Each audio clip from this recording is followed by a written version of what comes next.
Un edificio o una ciudad puede reconstruirse en años, pero un corazón quebrantado, un corazón roto, puede tardar muchísimo más tiempo. Esdras y Nehemías nos relatan la historia de un pueblo que milagrosamente regresa a su tierra después de muchos años en cautiverio. Pero el desafío más grande que tenía el pueblo de Israel no era levantar muros ni construir el templo, mucho menos colocar piedras. Era recordar quiénes son, quiénes fueron y quiénes deberían de ser para pertenecer nuevamente al pueblo de Jehová. Porque toda restauración verdadera comienza cuando volvemos el corazón a Dios. Y quiero preguntarte, ¿qué estás edificando en el Señor mientras enfrentas las obras de tu propia vida? El Antiguo Testamento, uno de los escritos más antiguos del mundo que también testifica de Jesucristo. Escritura antigua aplicada a tiempos modernos. Estás escuchando Ven, síguelo. Un enfoque práctico de las Escrituras. La temporada 3. Bienvenidos a este nuevo episodio donde estudiaremos Esdras 1 del 3 al 7, Nehemías 2, 4, 6 y 8. Fíjate, Jocelyn, que en este capítulo 31 vamos a analizar cosas muy importantes. Vamos a ver un milagro. Un rey permite que su pueblo que domina regrese a su lugar de origen y construya templos. Pero esto no es casualidad. Isaías lo predijo hace 150 años con nombre y apellido del rey. Entonces, más que una situación espontánea, vamos a ver el cumplimiento de una profecía. Y yo quiero invitar a todas las personas que nos están viendo que mientras analicemos cómo 3, 4 líderes a través de las décadas logran ir y reconstruir un templo, una ciudad, una fe, podemos nosotros construir nuestra vida. ¿Y cuál es esa gran obra en la que nosotros vamos a estar? Y el Señor preparó el camino para este regreso y lo convirtió en algo espiritual y literal. A través de Esdras, pues hizo que el pueblo del pueblo de Israel volviera a la ley, y a través de alguien que pues, se le conoce como Ciro el Grande, este líder militar que empieza estos emperadores, como mencionabas, a esta gran obra del regreso de Israel. Pero vamos a ver cómo fue Ciro conducido a esto. ¿Me ayudas, por favor, leyendo Esdras 1, los versículos 1 y 2? Claro que sí. Y en el primer año de Ciro, rey de Persia, para que se cumpliese la palabra de Jehová por boca de Jeremías, Jehová despertó el espíritu de Ciro, rey de Persia, el cual hizo una proclamación por todo su reino, y también lo hizo por escrito diciendo: Así ha dicho Ciro, rey de Persia: Jehová, Dios de los cielos, me ha dado todos los reinos de la tierra, y él me ha encargado que le edifique una casa en Jerusalén, que está en Judá. Okay. Jehová despertó el espíritu de Ciro. Podemos pensar en que otros líderes quizá también el Señor ha inspirado, pero la pregunta aquí sería, ¿cómo Ciro o lo que hizo él fue un reflejo del ministerio de Jesucristo? ¿Cómo crees? A ver. ¿Cómo lo que hizo Ciro fue un reflejo del ministerio de Jesucristo? Jesucristo restauró todas las cosas que necesitamos para poder regresar nuevamente a su presencia. Yo creo que el hecho de que... Me gusta mucho una frase que dice aquí, que dice, Dios de los cielos me ha dado todos los reinos de la tierra. Entonces, Ciro está reconociendo su absoluta necesidad de un Dios, ¿verdad? Y bueno, Jesucristo Él vino a la tierra y pagó por el precio de sus pecados y restauró la posibilidad de que regresemos nuevamente a la presencia de nuestro Padre. Ciro está permitiendo que el pueblo regrese a sus orígenes. Y en este camino de permitir que regresen, la predica a no solamente la casa de Israel, sino su mensaje fue, bueno, Dios no hace excepción de personas y por convenio puedes pertenecer a la casa de Israel. Y empiezan pues a predicar a los gentiles y dándoles esta oportunidad también, ¿no? Pero también yo pensé en cómo la forma de enseñar de Jesucristo inspiró el espíritu de otros líderes. Por ejemplo, con Nicodemo, era un fariseo, era del Sanedrín. O sea, era uno de los duros, como dicen acá, ¿no? Entonces, ¿qué cosas podemos hacer nosotros para poder inspirar también la vida de las demás personas? Y no sé si desde el principio de la carrera militar de Ciro, su objetivo era permitir que el pueblo de Israel regresara, pero el título del grande lo tiene bien merecido. Creó el mayor imperio hasta la fecha y basándonos en ese despertar, permitió que los pueblos vencidos conservaran sus tradiciones, sus idiomas y su religión. Claro. Cuando un pueblo era absorbido por otro pueblo, les imponían su idioma, su religión, sus costumbres, ¿no? Y esta fue la gran obra en la que él estuvo ocupado. Ahora, ¿cuál es nuestra gran obra?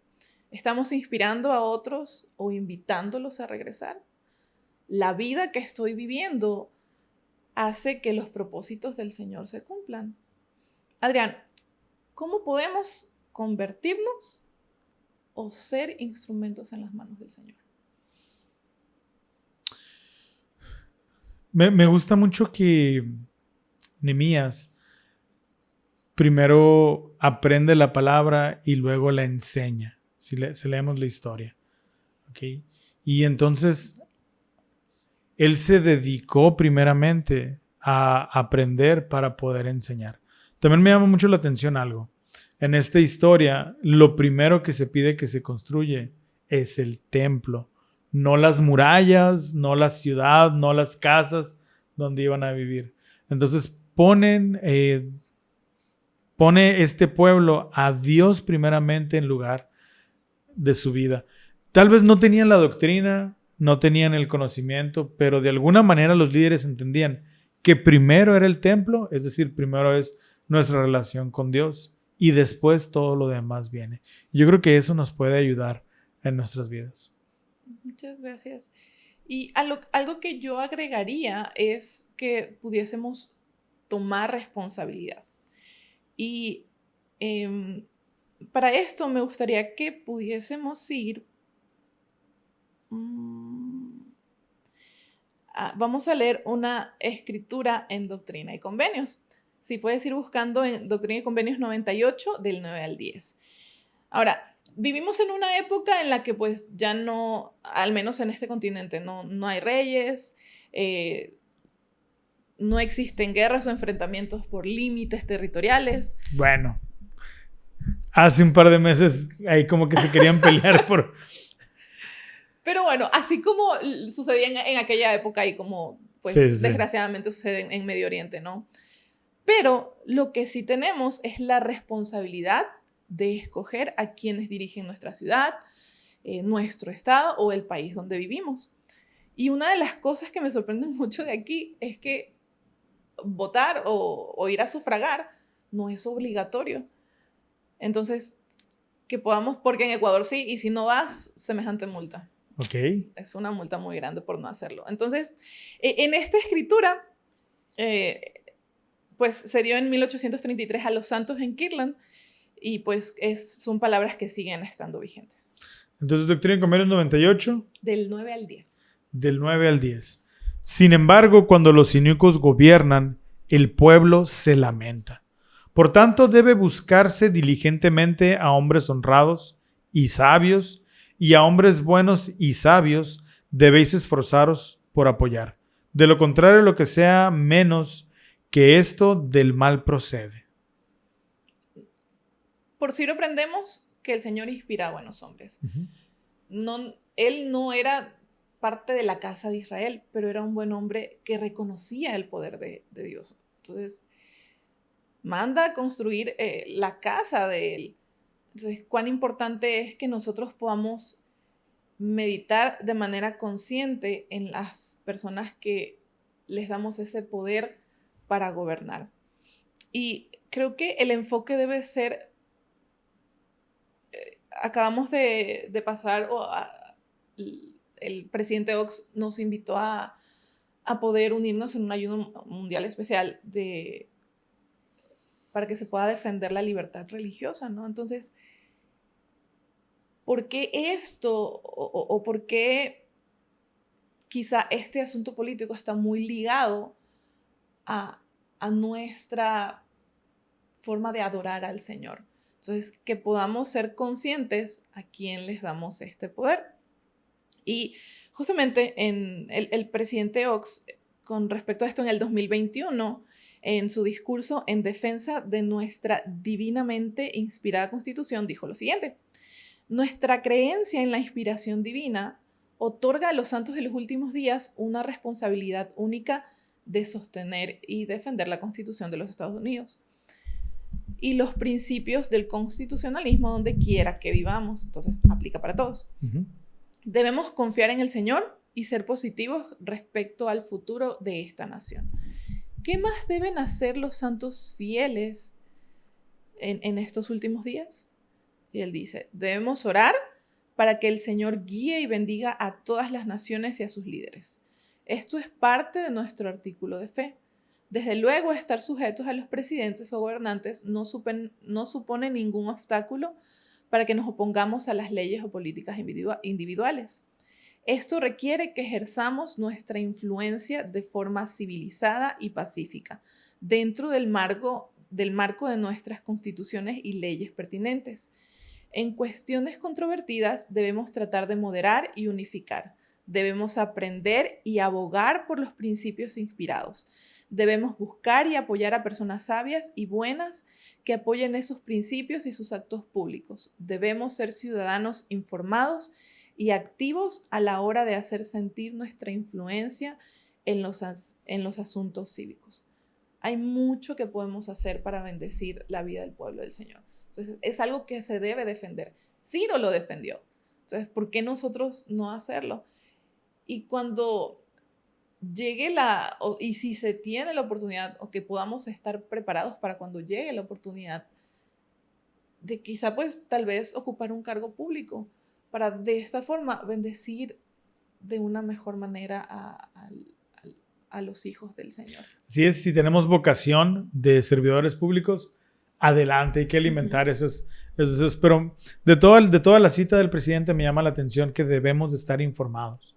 Muchas veces en nuestro andar por la vida nos identificamos con algún partido político, alguna corriente ideológica, y a veces esa playera del partido que nos ponemos nubla nuestras decisiones, nubla nuestro entendimiento. Y no necesariamente todas las personas que pertenecen a ese partido o todas las propuestas que vienen de esta corriente ideológica van a ser correctas. Es nuestra responsabilidad estar enterados, como dice, y analizar las propuestas políticas. Si bien es cierto, en la iglesia no subimos al púlpito y apoyamos a un candidato, ni apoyamos un partido, sí es nuestra responsabilidad, y esta lección lo marca perfectamente bien, enterarnos y votar por personas, no por ideologías y no por partidos. Entonces, qué importante que nuestro destino, con nuestro voto, podemos lograr cosas grandes o podemos llevar al pueblo a una condena, ¿no? Y probablemente esa sea la gran obra, pero sobre todo que podamos ser esos buenos ciudadanos que bendicen la vida de las personas. Entonces, hay cosas pequeñas que podemos hacer. Y qué curioso que esto va a estar pasando en julio, que donde normalmente, estamos estudiando esto en julio, en donde normalmente hay épocas campaña electorales, ¿no? En Ya. Ecuador también se están llevando, y a mí me da náusea, por así decirlo, porque es como, todos se vuelven muy buenos y como Todos regalan cosas, sí. Y todos. Pero bueno, por lo menos hay un tiempo en que regalan y en que todos son buenos. Ya tendrán 6 años o 3 años para no ser tan buenos. Sí. Entonces, pensemos de forma consciente que el Señor quiere que podamos gozar de esa libertad para poder adorarle y para poder tener una mejor vida. Muy bien, yo creo que es importante tener una buena vida. Eso es básico. Si tenemos una buena vida, tenemos tiempo de servir, tenemos tiempo de ayudar a otras personas, que al final del día es lo que debemos de estar buscando hacer. Y me gusta mucho porque si tenemos tiempo, podemos buscar las obras que tiene el Señor listo para nosotros para que llevemos a cabo. El tema que yo escogí está hasta el final. Está por allá por Esdras 4 al 7 y Nehemías 2, 4 y 6 y se titula Dios tiene una obra importante para que yo lleve a cabo. Quiero hacer un paréntesis antes de entrar en doctrina. Hay una pirámide de necesidades que una persona ahí inventó, ¿no? Y primero dice que tenemos que tener nuestras necesidades básicas cubiertas. Y esto es un techo donde dormir, alimento para nuestra boca, para nuestro cuerpo. Y después de que tenemos esas necesidades básicas, ya sigue la educación, ya sigue después de eso los instrumentos, los idiomas y a lo último está la autorrealización. Es decir, primero voy de menos a más. Y creo que esto es lo que enlaza los dos temas. Yo no puedo servir a los demás si no tengo mis necesidades básicas cubiertas. Y la libertad, la oportunidad de ser libre, de escoger, y yo creo que es una de las necesidades básicas para que yo pueda hacer lo demás. Dios tiene una obra importante para mí, pero primero tengo que tener cubiertas mis necesidades básicas. ¿Ok? Y entonces, ya hablando de esto, quiero comentarte que la obra del Señor rara vez no tiene oposición. Siempre hay detallitos que están pasando, ¿ok? Y hay una mentira que Satanás ha repetido desde el inicio de los tiempos, que lo importante puede esperar. Que mañana tendremos tiempo para orar, que mañana podremos leer las escrituras, que vamos a poder ir a la capilla cuando ya tengamos un mejor trabajo, que vamos a poder pasar tiempo con nuestros hijos cuando ya ganemos más, que primero resolvemos lo urgente y después atenderemos lo eterno. ¿Te suena familiar? Sí, son las excusas que generalmente ponemos para ir posponiendo las cosas. Exactamente. Y casi nunca nos alejamos de Dios con grandes pecados. Me decía un maestro de instituto, yo no creo que tú vayas a ir a robar un banco. ¿Okay? Yo no creo que tú vayas a tener 10,000 esposas. No sé si porque me veía medio feíto o por qué, pero sí me dice, normalmente nos decía toda la clase, no nada más a mí, vamos a tener distracciones importantes. Y esas distracciones pueden inclusive llevarnos a perder nuestra vida eterna. Y esto es exactamente lo que Satanás trató de hacer con Nehemías. Vamos a ver un poquito el contexto histórico. El pueblo había regresado del cautiverio. Y aquí hay que ver una imagen muy interesante. Yo te invito a que te imagines al abuelo que salió cautivo hace 70 años, regresando de la mano con su nieto caminando hacia un pueblo en ruinas. Ciudades destruidas, el hierro fundido, caminos destrozados. Algunos hablaban arameo, otros hablaban egipcio, hebreo, no sé. Pero era un pueblo bastante sufrido, bastante mixto. Entonces, cuando ellos regresaban añorando por fin estar en su pueblo, se encuentran en una ciudad que seguía destruida. El templo, por decreto de Ciro el Grande, empezaba nuevamente a levantarse, fue lo primero que empezaron a hacer, pero los muros seguían derribados y el pueblo sin muros es un pueblo que está vulnerable a los ataques de los demás, no solamente militarmente, sino también espiritualmente, porque Jerusalén representa siempre algo más que una simple ciudad. Representa el lugar donde habitaba el pueblo del convenio. Y así Dios levantó hombres y mujeres para reconstruir. Hay un personaje muy interesante, Zorobabel. Él fue el encargado de construir el templo. Luego viene Esdras, algunos añitos después, a construir o a restaurar la ley de Dios. Y después Nehemías, quien reconstruyó los muros. ¿Ok? Porque Dios nunca reconstruye los edificios únicamente. Con esto, Él siempre está reconstruyendo a las personas. Y eso es importante que no lo perdamos de vista. El pueblo respondió, levantémonos y edifiquemos. No dijeron más al rato, deja que se acabe el invierno, deja que empiece el verano, no tenemos recursos, deja que nazcan más niños para que nos ayuden. Ellos decidieron comenzar y cuando la obra de Dios decide comenzar, también comienza la oposición. Sanbalat, Tobías, Gesem, eran unos malandros que andaban ahí y ellos tienen un patrón muy importante que tenemos que aprender a reconocer. Lo primero que ellos hacen es burlarse. ¿Hemos sido víctimas de burlas en nuestras vidas por nuestras creencias? ¿Por nuestros principios? Bueno, después de que se burlaron, criticaron. Primero me río y después ya es una observación un poquito más seria. Así, no, pues esto está mal, esto debería ser así. Y por último, amenazan. Más tarde intentaron distraer a Nehemías y finalmente buscaron infundirle miedo. ¿Encuentras el patrón? ¿Encuentras el patrón, Jocelyn? ¿En alguna otra parte de las escrituras? En la vida. Sí. O sea, me viene ahí una situación en mi mente, quizá una cuestión familiar. Y creo que todo, para los que nos están escuchando, de primera instancia se nos va a venir quizá esto también, algo en nuestras propias familias. Pero pensando en las escrituras, pues el clásico, ¿no? La Mani y Lemuel se burlaban. Se burlaban de Nefi porque le hacía caso a los papás. Y cosas que ellos no entendían. Luego criticaron la forma de hacer el barco. Uh-huh. Entonces era una infelicidad, no sé, como... Sí, es un patrón que Satanás utiliza todavía hoy en día. Primero ridiculiza, luego desanima de los que se están burlando, luego distrae y si se puede, intenta sembrar el miedo. Y entonces él sabe que una persona distraída produce muchísimo menos que una persona desobediente. Qué interesante. Una persona distraída es una persona que potencialmente pudiera estar sirviendo al Señor.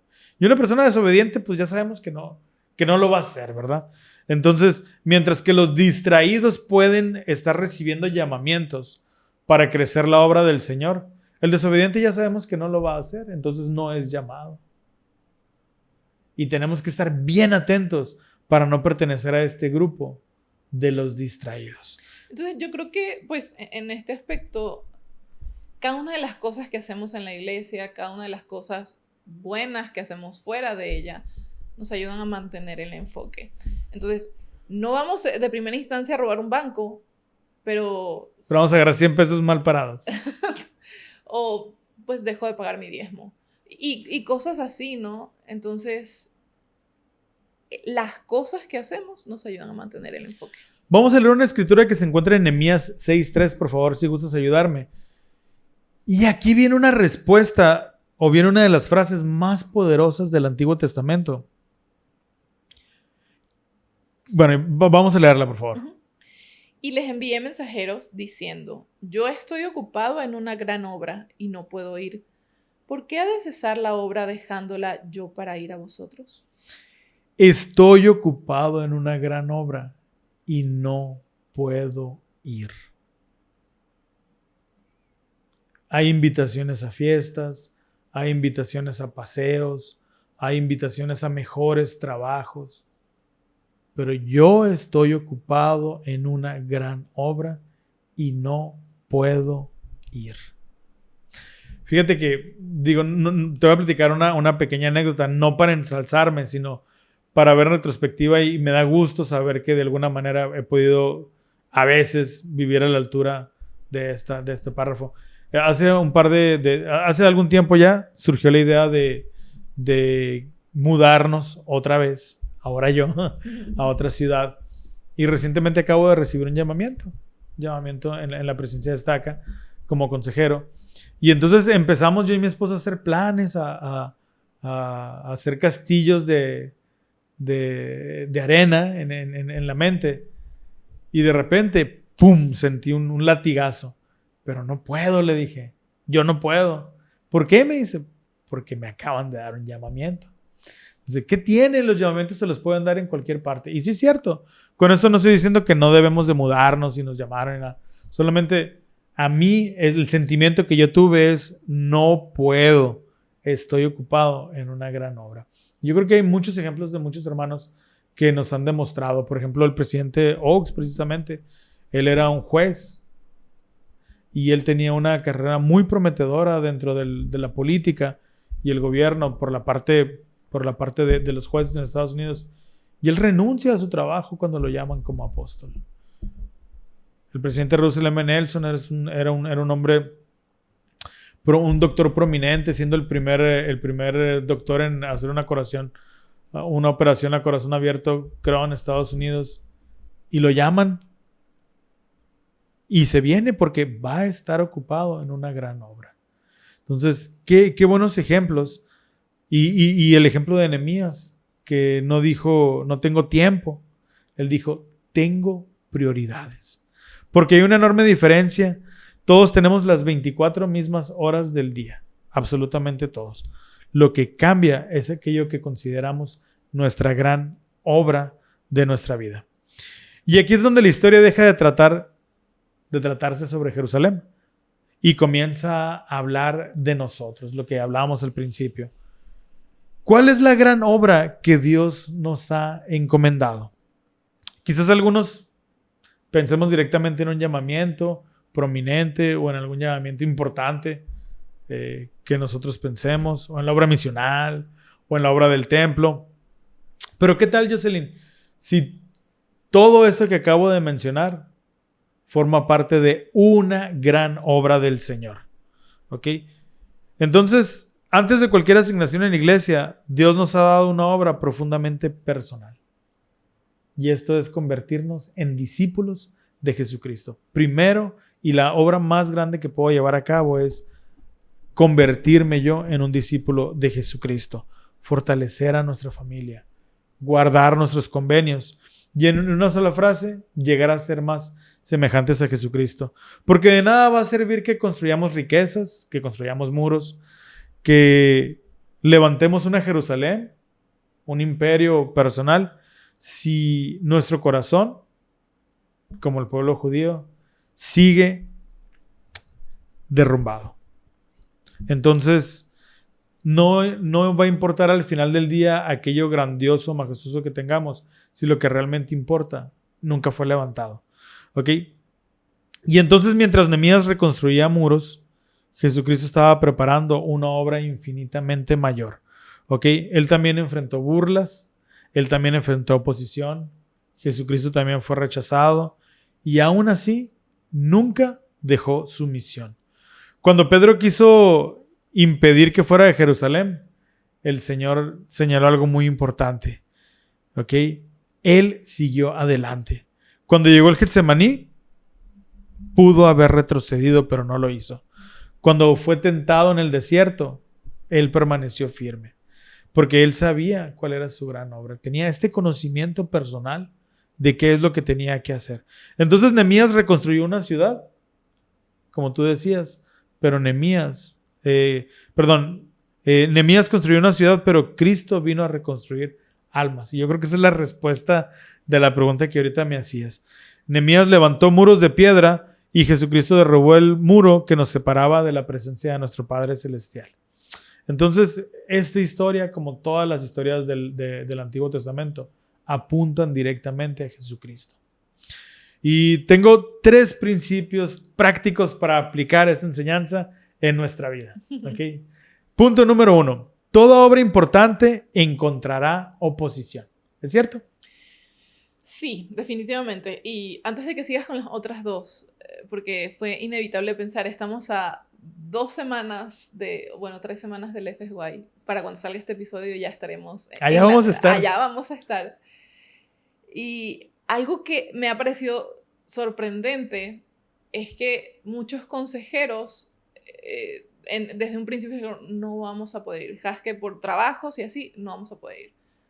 Pero el Señor ha acomodado las cosas de tal forma para muchos de ellos en que sus trabajos no han sido un impedimento para esto. Han conseguido permisos, han podido hacer adecuaciones, se ha visto esa lucha contra cualquier oposición que pudiese enfrentarse. Entonces, Hay oposición, pero él es quien dirige. Y sin embargo, en esta parte de los matrimonios, ha habido matrimonios que la semana pasada se tuvieron que bajar del barco. ¿Ok? A lo mejor para los casos todo se ha acomodado, para la logística no. Y Satanás sabe que no puede detener la obra. Él ya se dio cuenta que él no va a ganar, pero sí sabe que puede intentar detener a quienes lo quieren realizar. Y no debemos de sorprendernos cuando aparezcan obstáculos. Muchas veces esos obstáculos son evidencia de que estamos avanzando. Decía Don Quijote a Sancho, deja a los perros ladrar, señal de que vamos avanzando. Eso no es doctrina, pero híjole, qué buena cita de Don Quijote.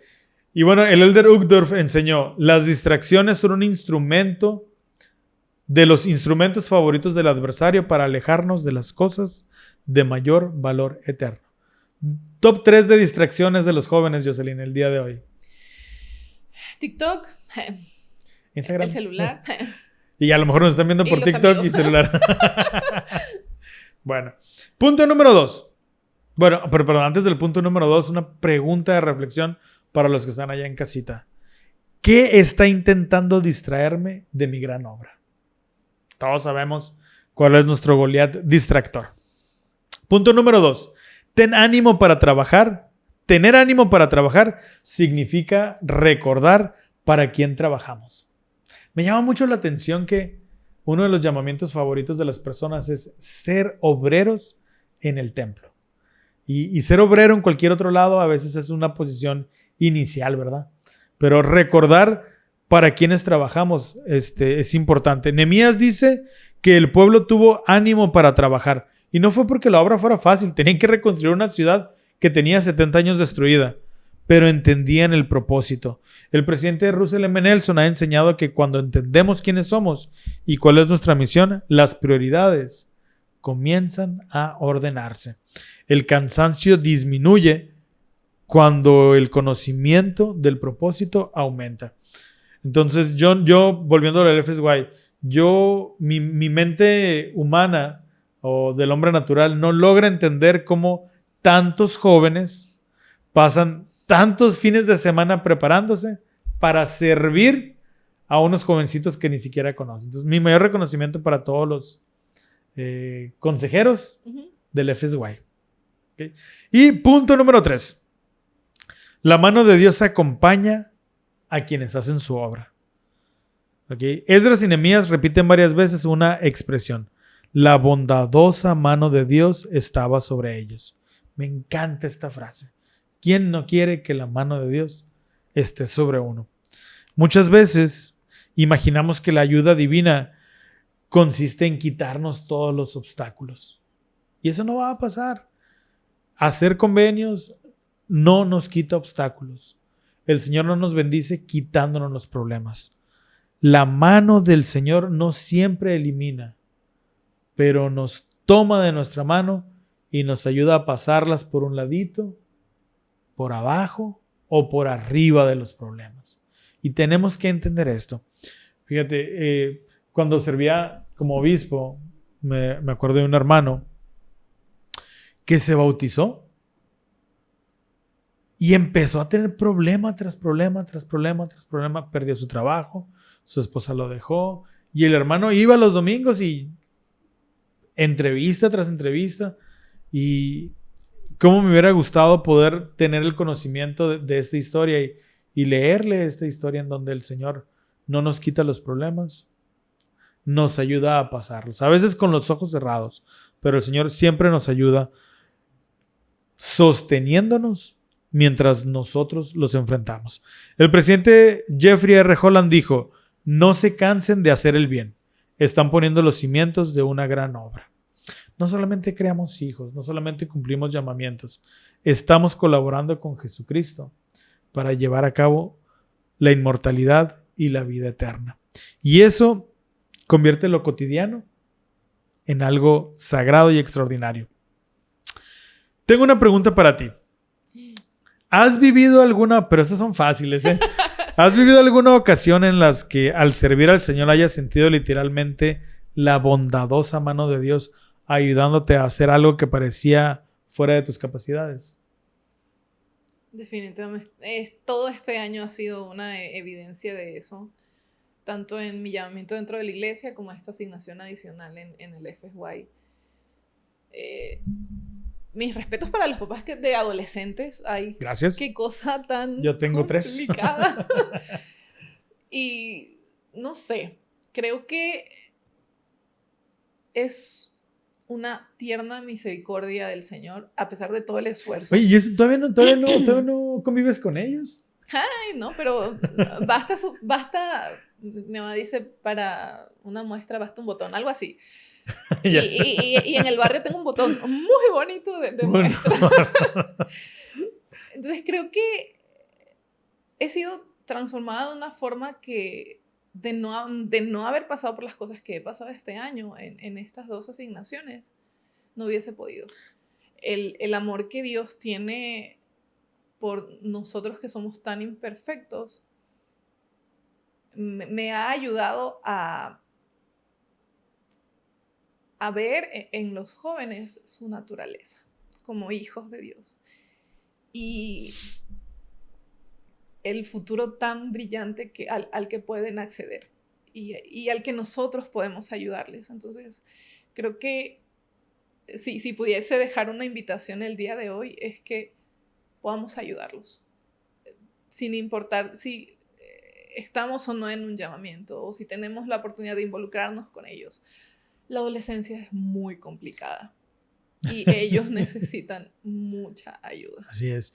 Y si Satanás quisiera distraernos de una gran obra que Dios nos ha encomendado, ¿cómo podría hacerlo? Exceso de trabajo, redes sociales, miedo, desánimo, la comodidad. ¿Y qué decisión podemos tomar esta semana para decir como Nehemías, estoy ocupada en una gran obra? Y no puedo distraerme con eso. Amo esta historia porque nos recuerda que Dios sigue levantando constructores. Dios levanta templos, pero el templo no es lo importante. Dios levanta capillas, pero las capillas no es lo más importante. Son los hogares y los testimonios que ahí nacen. Y yo sé que el mayor constructor es Jesucristo. Él toma vidas derrumbadas y las convierte en algo nuevo.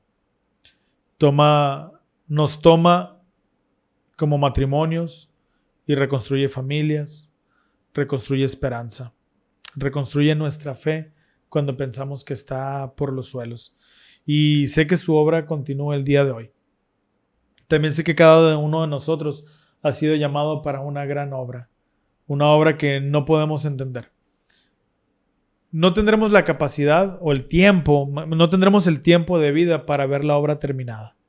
Pero ni Esdras ni Nehemías pudieron ver concluida su obra, porque nosotros deberíamos de ser diferentes. Debemos de ser constructores, copartícipes con el Señor Jesucristo, poner nuestro granito de arena, no distraernos y decir, estoy ocupado en una gran obra y no puedo ir a distraerme. Pues muchísimas gracias por habernos acompañado el día de hoy en esta lección, en este episodio tan especial. Que en sus hogares ustedes puedan meditar en las cosas que han escuchado y continuar con su estudio del Ven, Sígueme. El Señor tiene una gran obra para nosotros, encontrémosla y seamos diligentes y enfocados en ella. Y fiel a la tradición que Damara me ha pedido que pueda recordar es que puedan ponernos en los comentarios un emoji, y a mí se me ocurre una capillita. ¿Vieron? Aunque tenga una crucecita ahí que tiene, de todas maneras, pongan esa.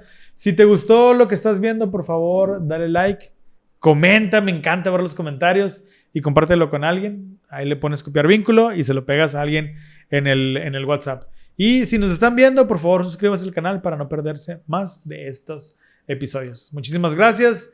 Nos vemos la próxima semana. Esto fue Ven, Síguelo. Un enfoque práctico de las Escrituras. Hasta la próxima.